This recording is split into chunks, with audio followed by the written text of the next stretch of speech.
Why did Israel decide to do what they did after October Because the 7th? And mindset of Israel is only living on its sword and trusting only its military power. Nothing but this. And the Israelis believe that we don't have any other choice but to fight and to kill and to kill and to fight and to be killed and to fight. do you think it's legitimate to be scared of surrounding countries if you don't react in a fierce manner? Will they see you as weak? Would they see Israel as weak and use it as an opportunity to attack greater? It is legitimate and it's not clever. I ask you now, after 9 months that Israel had destructed the entire Gaza Strip and killed 40,000 people, you think that Israel is perceived today a stronger country than 9 months ago? When it's becoming a pariah state all over the world? When you see that none of the goals of Israel were achieved in this war? When Sinwar is still alive and the hostages are still in captivity? What kind of power did Israel demonstrate in this war? You really think that Israel seems now stronger? I have the feeling that Israel looks much weaker than if Israel would have constrained itself, punished those who were responsible for the 7th of October, and go on. What should Israel have done after October 7th? First of all, let's remember that October 7th is an outcome of a horrible fiasco of Israel. Fiasco of the army, fiasco of the intelligence, fiasco of the arrogance. And would I be the decision maker on the 8th of October, I would do one thing on the 8th of October. Do anything possible to release all the hostages, including releasing all the Palestinian prisoners. This, I believe, would have been possible. If we would have released all the Palestinian prisoners and get all the hostages, we would be now in a better place. Yes, Israel would have paid a hell of a price, but it deserves the price because of the fiasco. There was a fiasco here. You have the most well-armed, sophisticated army in the world, with billions of dollars building a barrier under the ground and above the ground. You claim you have the best intelligence in the world, and one shining morning, a few hundred Palestinians on motorcycles conquer part of Israel without no resistance, nothing, no army, no intelligence, nothing. How can it be a bigger fiasco than this? How did it happen that Hamas was able to penetrate and do what they did?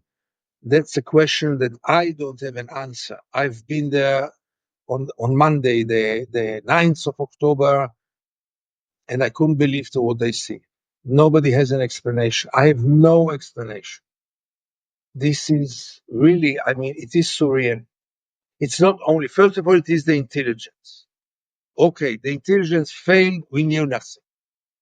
But when you come to a kibbutz like Nir Oz, Israel is a small place, as you know. In Nir Oz, Palestinians took over at 7 o'clock in the morning.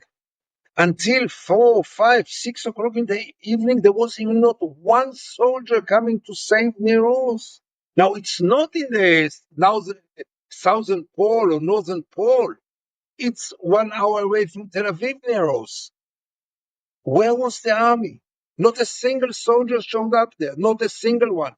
The Palestinians left Nir Oz without having any battle, after killing and kidnapping half of the kibbutz, more than half.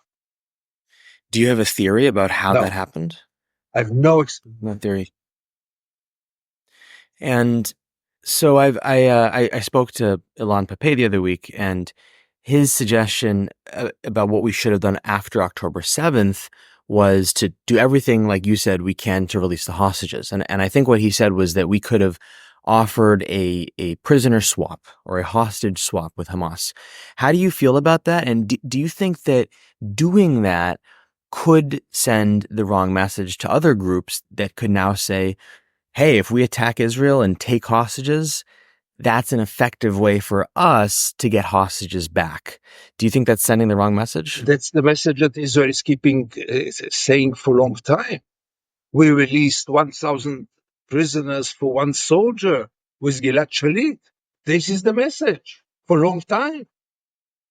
You know, you are asking now in a certain point in time, but let's go back. Why does Israel keep thousands and thousands and thousands of Palestinians in jail? Most of them were never convicted in anything. What does this serve?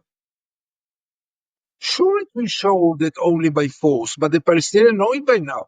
With Israel, they can achieve anything only by force. They have no other way left. They tried diplomacy, they tried negotiations, they tried everything, they got nothing. The only times they got something was by force. By the way, not only Palestinians, the whole Arab world.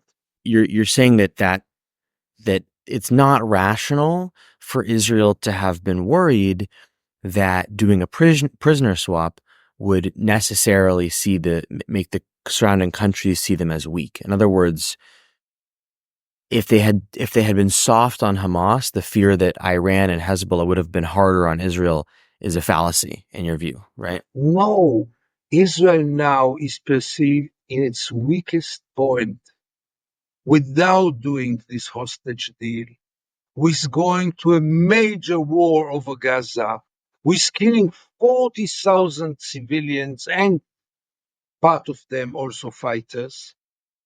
Israel is at its lowest point, and the Palestinians know it. Hamas is today much stronger than on the 6th of October, politically. Not militarily, but politically is much stronger now. Israel is much weaker now. Look how the world looks upon Israel. Look how civil societies look upon Israel. So if it's about showing off that we are strong, it didn't deliver the goods. You didn't release hostages, and you are perceived as very, very weak.